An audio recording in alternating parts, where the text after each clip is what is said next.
സക്കാത്ത് നമ്മളിൽ പലരും കരുതുന്നത് സക്കാത്ത് ഒരു ഐച്ഛികമായ കർമ്മമാണ് എന്ന് കരുതുന്നവരുണ്ട്.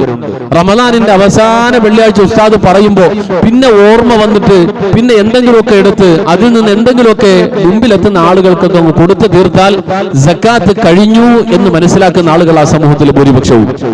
അറിയോ സക്കാത്തിന്റെ പ്രാധാന്യം?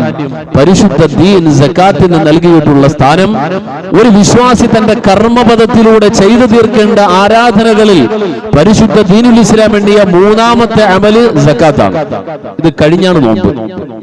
എന്നാൽ നമ്മൾ ഇസ്ലാം കാര്യം എണ്ണി പറയുമ്പോ അറിഞ്ഞോ അറിയാതെയോ പറയുമ്പോ പോലും എങ്ങനെയോ ഏതോ രൂപത്തിലൂടെ നമുക്കിടയിൽ സക്കാത്തിനേക്കാളും സക്കാത്തിന്റെ ക്രമം തന്നെ മാറിപ്പോയിട്ടുണ്ട്.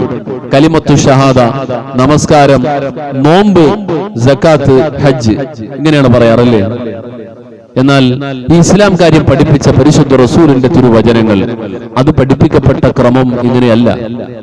ഷഹാദത്തു അല്ലാ ഇലാഹ ഇല്ലല്ലാഹ് വതുഖീമസ് സ്വലാഹ് വതുതിയസ് സക്കാത്ത്. കലിമത്തു ഷഹാദ അനുസരിച്ചിട്ടുള്ള പ്രാവർത്തിക ജീവിതം, ദൈനംദിന ജീവിതത്തിൽ ഷഹാദ അനുസരിച്ചിട്ടുള്ള ജീവിതം ഉണ്ടാകണം. അത് കഴിഞ്ഞാൽ 5 നേരത്തെ നമസ്കാരം മുറപ്രകാരം കൃത്യമായി നിർവഹിക്കണം. അത് കഴിഞ്ഞാൽ നിനക്ക് നിർബന്ധമാകുന്ന കാര്യം സകാത്തിനെ കൃത്യമായിട്ട് കൊടുത്തുവിടണേ. അത് കഴിഞ്ഞാൽ തസൂമ റമളാൻ, പരിശുദ്ധമായ റമളാനിൽ നോമ്പ് അനുഷ്ഠിക്കണം. വതഹജ്ജൽ ബൈത, പരിശുദ്ധമായ കഅബാലയത്തിലെത്തിയിട്ട് ഹജ്ജ് കർമ്മം നിർവഹിക്കണം. ഇതാണ് പരിശുദ്ധ ദീൻ പഠിപ്പിച്ച ഇസ്ലാം കാര്യത്തിന്റെ ക്രമം.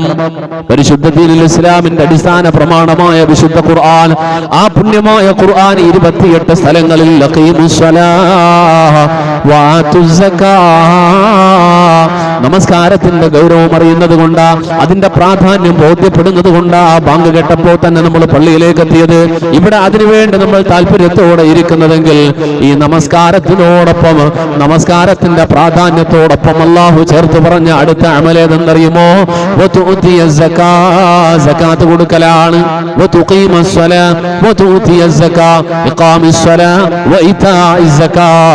നമസ്കാരത്തിനെയും സകാത്തിനെയും ചേർത്തുകൊണ്ട് പരിശുദ്ധ ഖുർആൻ 28ഓളം സ്ഥലങ്ങളിലാ പറഞ്ഞിട്ടുള്ളത്. 28ഓളം സ്ഥലങ്ങൾ.